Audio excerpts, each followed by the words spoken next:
Media మిత్రులకి నమస్కారాలు. మొన్న జరిగిన అనంతపురం జిల్లాలో ఉరవకొండ రామాంజనేయులు అనే వ్యక్తి పొలం పైన కన్నేసిన వైకాపా నాయకులు అతని పొలాన్ని లాక్కోవడానికి ప్రయత్నిస్తూ అతని పైన కర్రలతోనూ రాళ్లతోనూ దాడి చేయడం జరిగింది. ఈ జరుగుతున్న అరాచకమైన పాలనలో చూస్తుంటే జగన్మోహన్ రెడ్డి అఘాయిత్యాలకి హద్దు లేకుండా పోతుంది. ముఖ్యంగా దళితుల పక్షపాతిని అంటున్న ఈయన ఇప్పుడు ప్రతి ఒక్క ఊర్లో చూస్తే దళితులపైన ప్రతి ఒక్క చోట దాడి మాత్రం ఖచ్చితంగా జరుగుతోంది. దీన్ని మేము ఖండిస్తున్నాం. అలాగే ఇంతకుముందు ఎమ్మెల్సీ అనంతబాబు కూడా ఒక దళితుడిని చంపి డోర్ డెలివరీ చేసిన ఆ ఘటన కూడా మేము చూస్తున్నాం. ఇలా చెప్తూ వస్తే కొన్ని వందల కేసులు ఎక్కువ దళితులపైన జరుగుతున్నాయి. వీటిని చట్టపరంగా వీళ్ళు ఏ రకంగా చూస్తున్నారనేది మేము ప్రశ్నిస్తున్నాం. ఎందుకంటే రాబోయే ఎలక్షన్స్లో వైకాపాకి తగిన బుద్ధి చెప్తారు, దళితులంతా ఏకమయ్యనే భయంతో వీళ్ళు దాడులకు పాల్పడుతున్నారని ఈ సందర్భంగా తెలియజేస్తున్నాం. మేము ఒకటే హెచ్చరిస్తున్నాం, జగన్మోహన్ రెడ్డి 2024లో నీ పతనం గ్యారంటీ. నువ్వు మాత్రం మరి చిప్పకూడు తినాల్సిన పరిస్థితులు నీకు దగ్గర పడ్డాయని కూడా ఈ సందర్భంగా తెలియజేస్తున్నాం.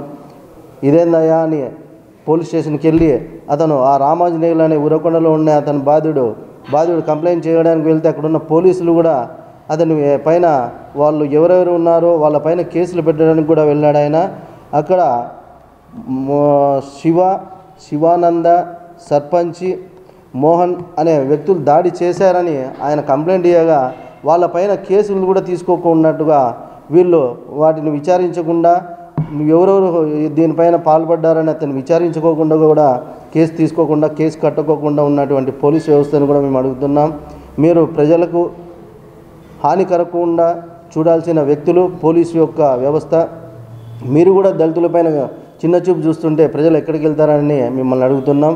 దయచేసి మీకు చెప్తున్నాం, మీరు రాజకీయ వైఎస్ఆర్సీపీ కండువా కప్పుకున్న పోలీసులుగా మీరు వ్యవహరిస్తున్నారు. దయచేసి ఇది మానుకోండి. రాబోయే ఎలక్షన్స్లో 2024లో తెలుగుదేశం పార్టీ గద్దెనెక్కుతుంది. చంద్రబాబు నాయుడు గారు సీఎం అవుతారు.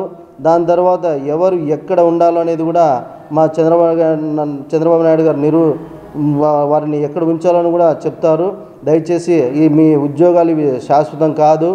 పార్టీలు అనేటివి మారుతూ ఉంటాయి. మీ ఉద్యోగాలు మాత్రం ఖచ్చితంగా చేస్తే ప్రజలకు మంచి చేసిన వారు అవుతారని కూడా పోలీసులకు మేము విన్నవించుకుంటున్నాం.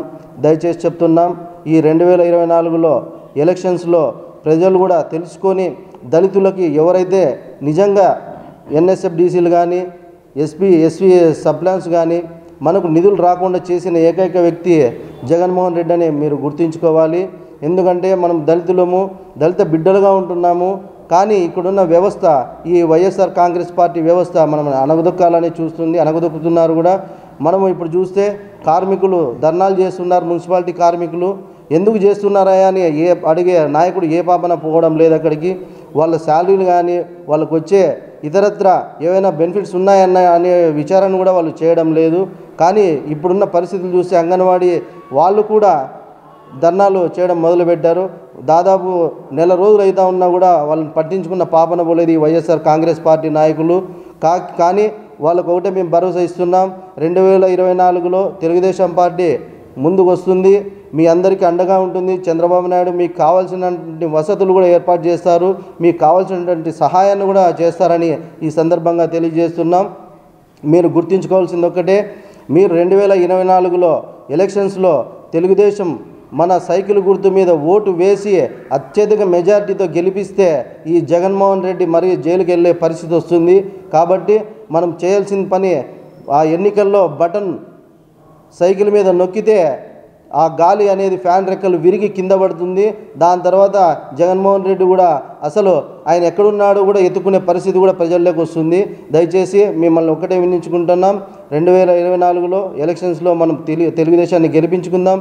చంద్రబాబు నాయుడు గారిని సీఎం చేస్తే మన భావితరాలు, మన భవిష్యత్తు కూడా బాగుంటుందని ఈ సందర్భంగా తెలియజేస్తున్నాం.